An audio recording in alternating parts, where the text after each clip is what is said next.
Bonjour, naba abonné na biso nyonso ya Rumeur de Kinshasa sango ya Congo ba nyonso bazwi libako ya ko landa biso lelo toyeli so na banda kuna bino ko pesa bino actualité politique à temps réel ya mai ezali kolekana na mboka na biso RDC ya eyambo tokolobela nanu concernant makambu etali ba carte visa des anciens gouverneurs ya Banque centrale du Congo ba otiko briser silence na bango moko oyo tobengi na kombo ya Albert Ndele, ancien gouverneur ya Banque centrale a otiko recadrer cellule ya communication ya Monsieur Sele ya Lagoli oyo alingaki a manipuler a kosa opinion que non ba carte visa wana eza ba carte moko ya kala banda indépendance oyo ezali faux et archi faux. Et puis ancien gouverneur PK Kaya Bank a utilisé ce qu'on clôturer pena débat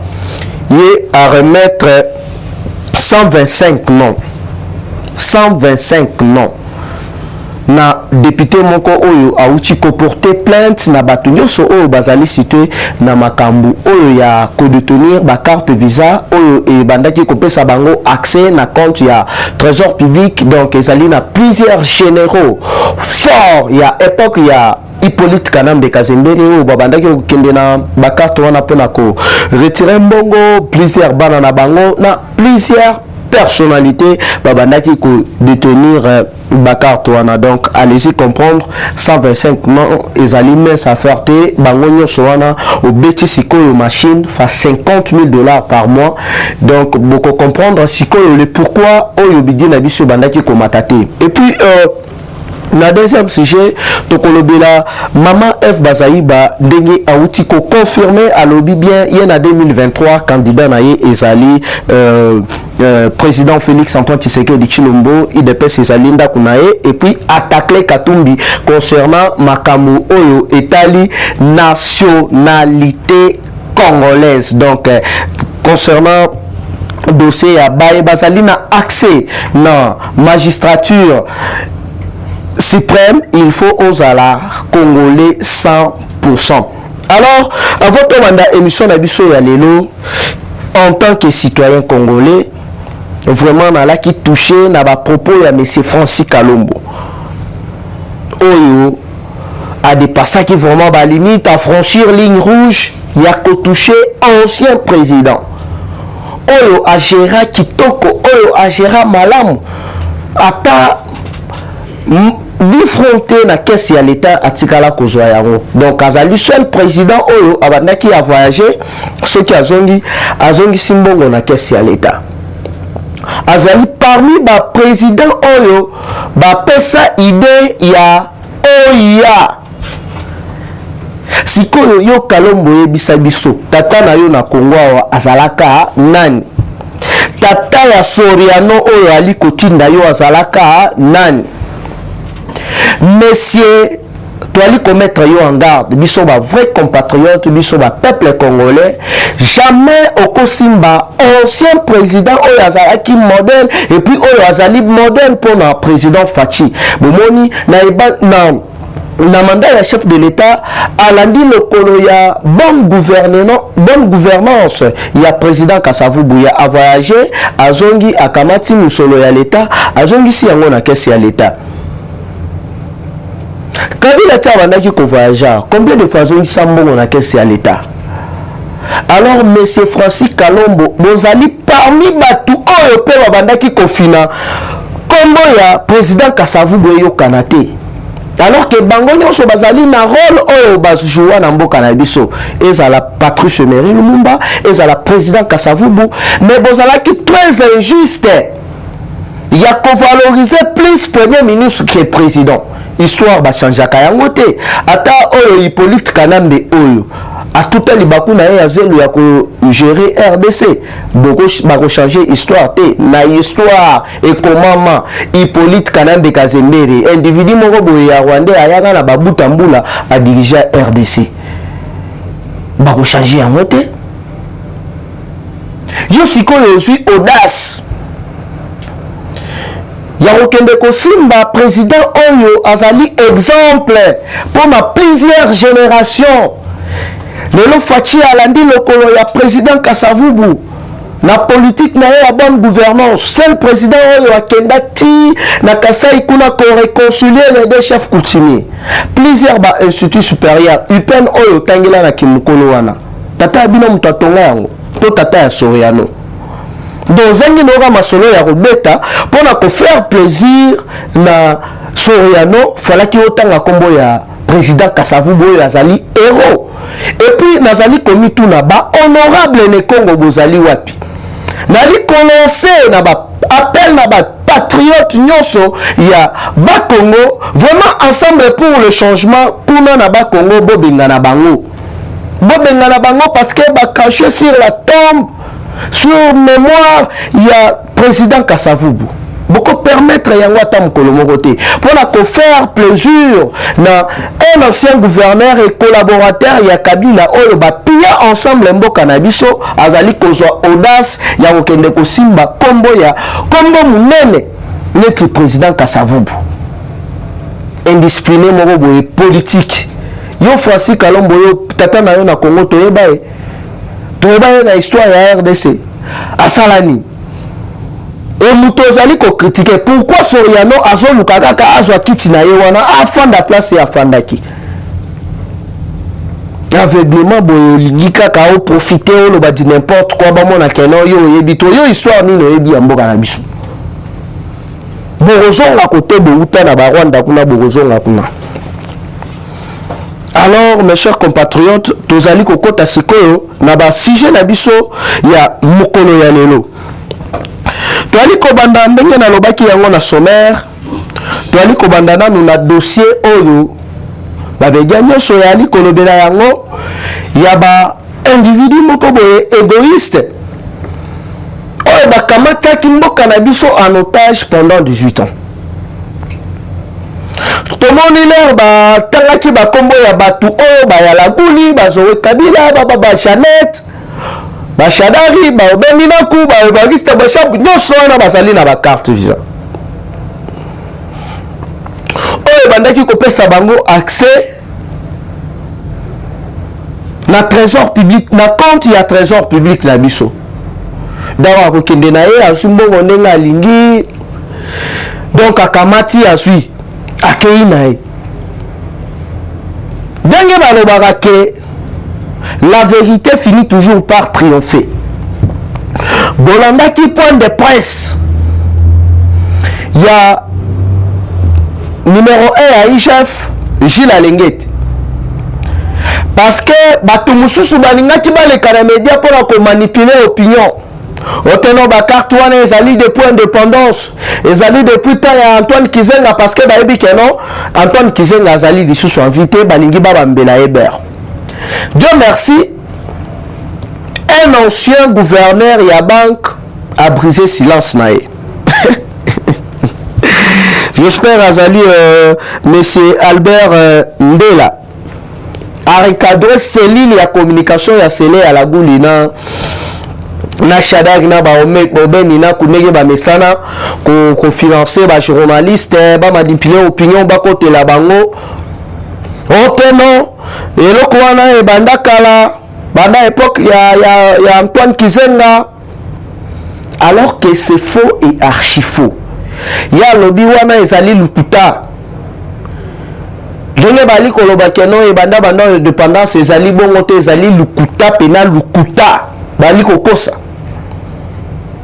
Et puis de ce on a dit koyebisa bino keno e grimper lisusu mukolo ya vendredi toala ki na tronde awa sikoyo un ancien gouverneur pe ya banque atali boye ndenge makambo ezali kokendele yali ya koinda ye a remettre déjà 125 noms et pas ya procureur yango toali kosenga ya procureur zala moi chaud to sentir pena parce que musala ya procureur ezali koluka ba infraction ba abi o batu basala dans n'importe quel domaine parce que batu oyo régime oyo passé basali génocide économique à part génocide oyo bango basala ya bandeko na biso oyo baboma baviola basala pena génocide économique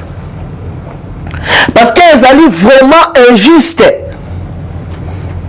ya kotala mboka monene neti RDC avec plus de 85 millions d'habitants kozala na budget ya 4 milliards et puis 4 milliards yango na caisse ya l'état bakuti combien de milliards mais en entendant yalaki ya bato oyo baliko soit na caisse ya trésor public plus de 5 millions par mois azokende azobebisa yango azali kotonga ndenge alingi ali kotinda bana na poto omoni mwasi azuize miboya atindi na poto akei aboti apres azongi na RDC donc bafoli wana ebandaki kosalema awa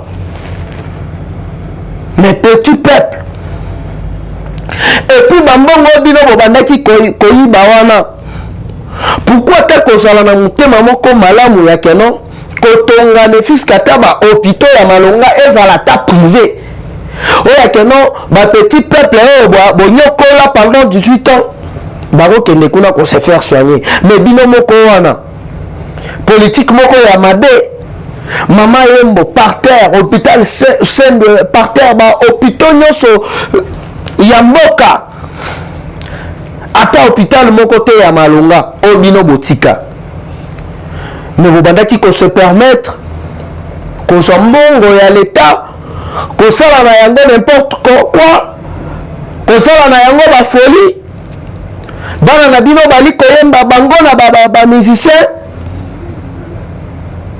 mais awa sikoyo justice ya nzambe ngonga nango ebeti yango toali kosenga na procureur ya sika badossier yali ebele na bamboka mosusu de alere babeti dia eloko ya boye po bankete efungwami bakomi kolandela réseau wana ebandaki ndenge nini nani aki à la base na yango to sentir bato wana bali bato moko bakobanda kotambola boye te et puis ancien gouverneur wana abandaki kolia na bango bato bazali vraiment dans sens bako comprendre gouverneur nini na zali kolobela alaki na bango ya lobi te misolo wana esukaki kaka na bango te yali na bagénéraux oyo ya bapuissant à l'époque ya Kabila balaki pe na bakarte wana alors na quelques généraux oyo natalaki na liste wana parce que liste yango na nation yango nanu vraiment nyonso te Delphin Kayimbi na kati Etumba na kati Tango Fort na kati Kanyama na kati Oleko na kati ebele ya ba généraux na ilunga oyo ya nani ya ya JR ya Moura bango tu wana baki na bakarte wana yango ali komona bana na bango bali kosala pena donc école maternelle bali kosala yango na ba institut français ba école belge bali kotanga kuna bali kofuta ba minerval cher mais yo général yo colonel par mois obandaki ko toucher combien tala ndenge nini bato babandaki kosakana na mboka na biso parce que gouverneur oyo va se sentir déjà que non ye pe il faut aller kapena na justice ba entendre ye yo osaki gouverneur ya banque à l'époque sikoyo boni bato babandaki kozwa mbongo yo ofandi kaka nye et puis mutu wana umela place yango siko atali awa les tout puissants généraux oyo bazalaki ba intouchable neti ba John Numbi ba Jadija John Numbi porté disparu à pakati mango Jadija na boloko et puis moko na bango abengi po intimider nga o petit yoyeba ata passeport ya pamba ozali na yango telere koindela yo to komona place okimela mais si nani ko répondre yo na kondima pe na kufa nazala classé parmi ba héros que na dénoncer bandeko na biso ba congolais ba ye ba vérité na ndenge nini bobandaki kosakana na mbongo na biso ya RDC, ndenge nini bwalaki mtema mabe, ndenge nini bwalaki ba égoïste tokotikela bino tonte nakeno bandidi moko boye basakani na mbongo na biso ndenge balingi na koloba na kodénoncer parce que yali musala oyo Papa Tshisekedi akotisa biso yango na mutu ba parlementaire debout bato oyo bali kosala éveil patriotique, bato oyo bali kodénoncer, bato oyo bali kolala te to ali kotambola butu koluka ba information toyeba koto balobi nini ba journée ebimi bakomi nini te mutu moko abimisi liste na kati ya liste wana banani bazali to banda koyebisa bandeko na biso bakongolais parce que Kabila et ses acolytes bapille mboka oyo pendant plusieurs années et puis ozu mutu neti Jezabel ozu mutu neti Soriano bali kozwa lisusu courage ya koya oteno bo postuler na mboka oyo ya biso bokende ko postuler na Zambie kende ko postuler na Rwanda et non na RDC. Tandis qu'on compte na deuxième point, place nini na koshitele. Maman F Bazaiba. On va adopter na yo mwana. Mais ba ke no mwana wana azana papa na ye, azana mama na ye. Place F Bazaiba bandela politique c'est l'IDPS. Place a bandela pena carrière na ye politique. Ezali na kati ya UDPS mais abombi te alobi ngai ndenge nali wana na 2023 nali na candidat mosusu te candidat na nga ezali Félix Antoine Tshisekedi Tshilombo et puis attaquer Soriano alobi na yo mutu moko wala ki na plus de 4 passeports ako soutenir anti-valeur te et loko babandaki kosala koloba o vérité désir nezaki nango kaka manque ya discours pona ko manipuler opinion bien fala ki baya na idéologie wana ya vérité désir mais en réalité ezalaki nango bongo te wana ngaite ezali maman Eve Bazaiba et puis ba alerté déjà Global Witness maman Eve Bazaiba a saisir peu déjà IGF. Selon enquête, il y a Global Witness, les alliés ONG moko britannique, qui ba enquête sur le détournement économique, sur le génocide économique net na RDC. Monsieur Oyo Bauti ko remplaça au ministère ya environnement, Nyarunga Busoki Nyamunga Busoki Nyamunga. Donc yé abandaki ko sala trafic ya ba bois rouge na biso. Donc ezali kolongwa kuna na este mosusu ali kolongwa na Équateur et puis accorda plusieurs marchés na ba chinois ya ba plusieurs millions de dollars américains ndenge to ali koloba awa Nyarungabu akei kuna akomi kofanda kuna na Minembwe yango wana tozali ko alerter PPGR na niveau ya ministère ya environnement ezali na bavure ezali kolekana wana na ndenge moko ya kosakana te. Donc maman Eve Bazaiba asali par na ye a dénoncé donc voilà oyo nde toalaki na yango ya kokabola na bino mokolo ya lelo ezalaki wa bino mwana koli tokutani mbala sima. Bye bye. Eshima, votre magazine qui bat au rythme de l'actualité. Édition spéciale au cœur de la lutte contre les détournements des fonds publics et autres faits de mégestion, l'inspecteur général des finances Jules Alinguete est la pièce maîtresse de la stratégie antifraude de l'ère Tshisekedi. Expert des finances, en moins d'une année, Jules Alinguete a su dire halte aux détourneurs, dénicher les fossoyeurs de l'économie congolaise et déjouer les stratégies de vol des deniers publics au point de devenir le symbole de la lutte contre la corruption en RDC. Interview exclusive du numéro 1 de l'UGF. Mission de l'UGF, innovation apportée à l'inspection générale, les confidences des résultats d'enquête, patrouille financière, à qui l'UGF fait-elle rapport, qui donne des ordres à l'UGF, comment contrer les immunités parlementaires, les observations faites dans plusieurs provinces. Des révélations sur le dossier Bukanga Lonzo, retransmission en direct des matchs Léopard, exonération et compensation, le rôle de l'UGF dans les régies financières, IGF est-elle justifiable devant la justice? Plusieurs questions soulevées et confidences de l'inspecteur général Jules Alinguetekei à lire dans ses numéros spécial Finance. Focus, la direction générale des impôts a réalisé une grande performance en mobilisant 1100 milliards de francs congolais en avril, dépassant largement les 637 milliards de francs congolais leurs assignés grâce à son directeur général Barnabé Mwakadi Mwamba. Bonieme Ecofo-Lucien récompense le mérite de ses agents et cadres dans les buts de continuer à maximiser les recettes. Découverte, ministre de l'Emploi, Travail et Prévoyance sociale, Claudine Ndouzi M. Kembe est plus que déterminée à matérialiser les actions prioritaires de son secteur telles que présentées par le Premier ministre Samalou Kondé devant les élus nationaux.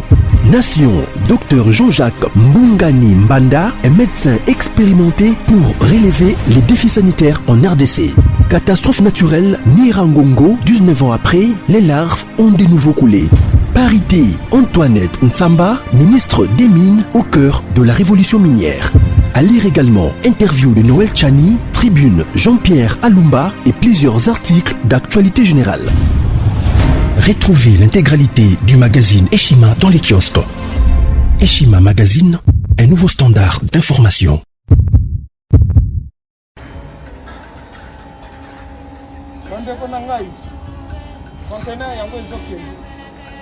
Le 26 mai, les conteneurs. Conteneur chaque mois. Donc, next ekozala le 26 mai. Olingo tinda velo. Mutuka. Please, aussi otangi. Biloko tout, on met ma cannabis. Benga biso, comme ça, toya, so même biloko totinda la Congo.